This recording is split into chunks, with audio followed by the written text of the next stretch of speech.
Hi guys, आप सभी का स्वागत है।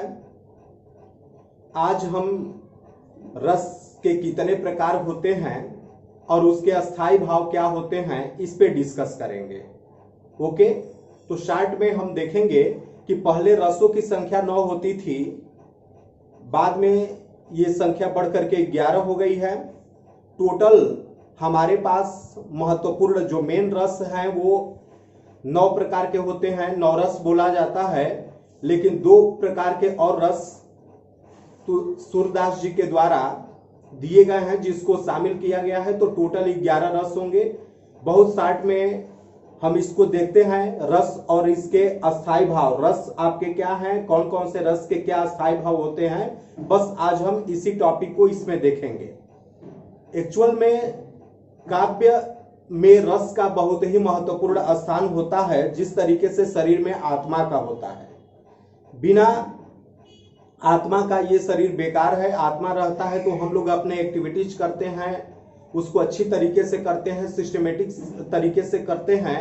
इसी तरीके से रस क्या होता है कि कोई भी साहित्य के क्षेत्र में, जैसे हिंदी आपका साहित्य हुआ, तो साहित्य के क्षेत्र में कविता हुआ, कहानी हो गया, उपन्यास हो गया, नाटक हो गया, रंगमंच हो गया, तो उसको एक ऐसा एलिमेंट्स, एक ऐसा तत्व जो उसमें आनंद की अनुभूति प्रदान करे, वही रस है। मतलब उसको देखिए, जैसे कोई ना कोई किसी न किसी बात को प्रेजेंट किया जाता है तो वो एक सिस्टमेटिक रूप से आपको मोटिवेट करे, देखने में अच्छा लगे, वो आपका रस है। और रस में मैं आपको बता दूं, जैसे कई प्रकार के आपके रस होते हैं। आज हम सिर्फ इसी पे फोकस करेंगे। आगे क्लास में हम आपको बताएंगे, रस के पूरे डिटेल एक एक पार्ट पे डिस्कस करेंगे, क्योंकि आपके वनडे एग्जामिनेशंस में, चाहे वो आपके बीकॉम, बीए, बीएससी या अदर टाइप के एंट्रेंस एग्जामिनेशन होते हैं, या जो क्लास 9, 10, 11, 12 के बोर्ड एग्जामिनेशंस होते हैं, उसमें जरूर रस का अस्थाई भाव पूछा जाता है और उसका एग्जाम्पल्स पूछा जाता है। तो आज अभी हम देखते हैं कि किस रस के कौन कौन से अस्थाई भाव होते हैं। ओके, टोटल रसों की संख्या, कुल रसों की संख्या 11 है। पहले रसों की संख्या 9 थी, जिसको नवरस भी बोला जाता था। बाद में सूरदास जी के द्वारा 2 और रस दिया गया, मीन्स टोटल रसों की संख्या 11 है। क्लियर? देखते हैं मेरे भाई, आज पहला जो रस है वो श्रृंगार रस है। श्रृंगार रस का अस्थाई भाव रति होता है। रति मीन्स होता है प्रेम। श्रृंगार रस का अस्थाई भाव रति होता है, मतलब जहां भी सुंदरता का वर्णन करे वहां पे आपका श्रृंगार रस होगा।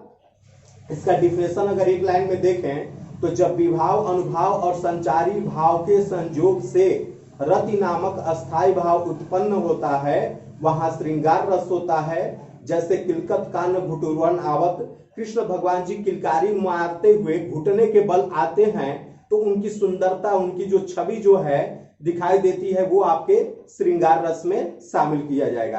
तो मेन मोटो मेरा यही है मेरे भाई कि ये श्रृंगार रस में क्या है कि श्रृंगार का अस्थाई भाव रति है। आज हम इसी पे फोकस करेंगे कि श्रृंगार का अस्थाई भाव क्या है, रति है। अक्सर एग्जामिनेशंस में पूछा जाता है कि श्रृंगार रस का अस्थाई भाव है, 4 ऑप्शन दे देगा, उसमें एक ऑप्शन आपका मिलेगा रति। रति वो सही होगा। रति को हम लोग प्रेम भी बोल सकते हैं। इसके बाद हास्य रस। हास्य रस क्या होता है? हास्य रस का अस्थाई भाव हास होता है। जैसे कोई भी स्टेटमेंट बोला जाए तो उसमें हंसी आ जाए। जैसे आप लोग देखते होंगे कि कवि सम्मेलन होता है, तो कवि सम्मेलन में बहुत ऐसे कवि होते हैं जो ऐसे ऐसे व्यंग्य करते हैं, ऐसे ऐसी बातों को कहते हैं कि आपको हंसी आ जाती है। वहां पे आपका हास्य रस होगा। हास्य रस का अस्थाई भाव हास होगा। ओके, जैसे आप लोगों ने देखा था बिंध्य के वासी तपो व्रतधारी। ओके, तो ये आपका जो है कि ये आपका हास्य रस में आ जाएगा। करुण रस क्या होता है? करुण रस का अस्थाई भाव शोक होता है। जैसे आप देखते हैं कि कोई एक ऐसी घटना हो जाए, कोई ऐसी बातें आ जाए जो आपके हृदय को द्रवित कर दे, आपके अंदर वो सैड, दुखी, शोक की भावना आ जाती है, तो ये करुण रस का है। करुण रस का अस्थाई भाव शोक होता है। ये भी अक्सर एग्जामिनेशंस में आपके एमसीक्यू टाइप के क्वेश्चंस में पूछे जाते हैं। क्लियर? मेरा मेन मोटो आज का सिर्फ यही है कि कौन से रस के कौन अस्थाई भाव है, उसको क्या बोलते हैं। आगे देखिए, वीर रस क्या है कि वीर रस का अस्थाई भाव उत्साह होता है। जैसे कोई भी एक ऐसी बात कही जाए जो आपके अंदर जोश उत्पन्न कर दे, उत्साह उत्पन्न करे, आपके अंदर एक्साइटमेंट आ जाए, वो आपका वीर रस होगा, अस्थाई भाव होगा। जैसे चढ़ चेतक पर तलवार उठा करता था भूतल पानी को, राणा प्रताप सिर काट काट करता था सफल जवानी को। तो इसमें आदमी जब इसको सीरियसली सुनता है तो उसके अंदर जोश आ जाता है, वो आपका उत्साह कहलाता है। तो वीर रस का अस्थाई भाव उत्साह होता है। जैसे इस मातृभूमि के लिए सब कुछ मैं अर्पित कर दूंगा, आजाद न होगी जब तक यह मैं कर्म अकल्पित कर दूंगा। क्लियर? ये भी आपके अंदर एक्साइटमेंट होता है। आप लोगों ने अक्सर सुना होगा, खूब लड़ी मर्दानी वह तो झांसी वाली रानी थी। ओके, फिर इसके बाद जैसे आप ये कह सकते हैं, सरफरोशी की तमन्ना अब हमारे दिल में है, देखना है जोर कितना बाजवे का तिल में है। मेरे कहने का मतलब यह है कि कोई भी एक ऐसा स्टेटमेंट बोला जाए जिससे आपका देशभक्ति का या कोई और भी जो है कि आपके अंदर उसके कारण, उस बात के कारण आप सुनते हैं और आपके अंदर उत्साह बढ़ जाता है, वो आपका वीर रस कहलाता है। तो वीर रस का स्थायी भाव उत्साह, और ये अक्सर आपके एग्जामिनेशंस में पूछा जाता है। आगे देखेंगे, अद्भुत रस। अद्भुत रस का अस्थायी भाव होता है आश्चर्य। ओके, मतलब कोई भी आप देखते हैं कि कोई भी एक ऐसा काम होता है जो लगता नहीं है कि वो होगा, लेकिन वो क्या होता है कि वास्तव में जब हो जाता है तो आश्चर्य होता है। जैसे मैं एग्जांपल्स दे रहा हूं कि सपोज दैट कि बहुत कोई क्रिकेट टीम बहुत ही कमजोर है, जैसे सपोज दैट बांग्लादेश की टीम है और इंडिया की टीम मान लिया जाए कि वर्ल्ड की नंबर 1 पावर टीम में मान लिया जाए, या ऑस्ट्रेलिया की टीम हो या बड़ी टीमें हैं, तो छोटी टीम क्या करती हैं कि बड़ी टीम को हरा देती हैं। तो एक आश्चर्य हो जाता है कि यार वो कैसे ये काम को कर दिया। बहुत ऐसा आश्चर्य होता है कि देखते हैं कि बहुत छोटे ऐसे तबके के लोग हैं जो अपने वर्क को, काम को करते हुए बहुत आगे की तरफ बढ़ जाते हैं। तो वो आपका अद्भुत होता है, आश्चर्य होता है। तो अद्भुत का अस्थायी भाव आश्चर्य होता है। क्लियर? रौद्र। रौद्र मीन्स होता है क्रोध। जैसे कोई भी बात को कहा जाए तो वहां पे जो है कि क्रोध उत्पन्न हो जाए, तो उस रस को हम लोग रौद्र रस शामिल करेंगे। और रौद्र रस का अस्थायी भाव होता है क्रोध। जैसे आप लोग देखे होंगे कि जब सीता का स्वयंवर चल रहा था, भगवान श्री राम ने शिव जी का जो भी धनुष रखा हुआ था माता जानकी के द्वारा, सीता के द्वारा, तो उसको जब प्रत्यंचा चढ़ाए और जब धनुष टूट गया तो उस समय परशुराम जी की एंट्री होती है। परशुराम जी को यह सूचना मिलती है, वो आते हैं, तो वो जो है कि उनको क्रोध होता है। ओके, तो ये आपके रौद्र रस का अस्थायी भाव क्या होगा? क्रोध। अब हम लोग आते हैं भयानक। भयानक का अस्थायी भाव भय होता है। जैसे भयानक रस में क्या होता है कि कोई भी एक ऐसी चीज को आप देखते हैं जो आपके अंदर भय उत्पन्न कर देता है, वो आपका भयानक रस में शामिल किया जाएगा। जैसे मान लिया जाए सपोज दैट कि कोई अंधेरा है और अंधेरे में सपोज दैट कि कोई रस्सी ऐसे करके रखी हुई है, कहीं घास फूस के इलाका में, घास फूस है, जंगल है, या कोई खेत का मैदान है, उसमें रस्सी रखी है और पूरी सही से वो दिखती नहीं है, तो लोगों के अंदर भय हो जाता है कि सांप है कि क्या है। तो वहां पे उस भयानक रस का अस्थायी भाव भय है कि किसी भी बात को कहा जाता है जो आदमी के अंदर जो डर उत्पन्न कर देता है, वो भय हो जाता है। और ये सब जितने भी रस होते हैं वो आपके अंदर जुगुप्सा अवस्था में रहते हैं, सुस्त रहते हैं, लेकिन वहां पे आने पर, उस बात को आने पर क्या होता है? एक्साइटमेंट होता है, या सैडनेस होती है, या आपके अंदर एंग्री हो जाते हैं, आप क्रोध हो जाते हैं, या हंसने लगते हैं।